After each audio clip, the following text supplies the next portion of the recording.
अब नया कानून मोहतरमा ने पंजाब में लागू कर दिया है कि हेलमेट ना पहनने पे जो चालान होता था सिखों का नहीं होगा, इसलिए कि सिखों ने पगड़ी पहनी हुई है। तो मैं मोहतरमा से सवाल करता हूँ, जिन्होंने रसूल पाक सल्लल्लाहु अलैहि वसल्लम की सुन्नत समझ के पगड़ी मुसलमानों ने पहनी हुई है, उनका तो चालान होगा, और सिखों ने अपनी सकाफत समझ के अपने गुरु के नक्शे कदम पे चलते हुए जो पगड़ी पहनी हुई है उनका चालान नहीं होगा।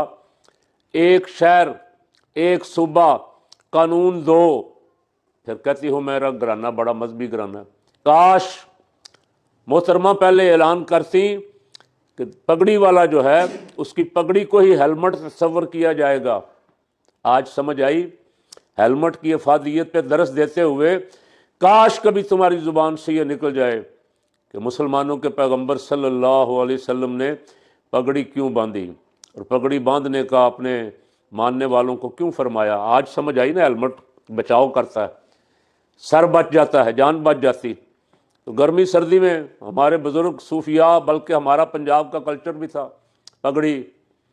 तो पहले आप ये फ़ैसला दुरुस्त कर लें, अगर फ़कीर की आवाज़ आपको पहुँचे या आपका कोई कारिंदा सुने तो आपको पहुँचा दे कि सिखों की पगड़ी पे अगर पर्चा नहीं होगा, जुर्माना नहीं होगा, तो मुसलमानों की पगड़ी को भी मुस्तस्ना करें।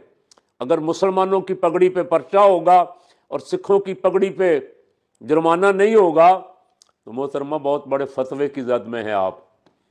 और कबल इसके कि कोई मुफ्ती साहबान मिल के आप पे फतवा लगा दें, उससे पहले पहले आप ऐलान करें कि पगड़ी वाला कोई भी हो जिसने पगड़ी बांधी होगी मोटरसाइकिल पे, उससे हेलमेट का तकाजा नहीं किया जाएगा और चालान नहीं किया जाएगा।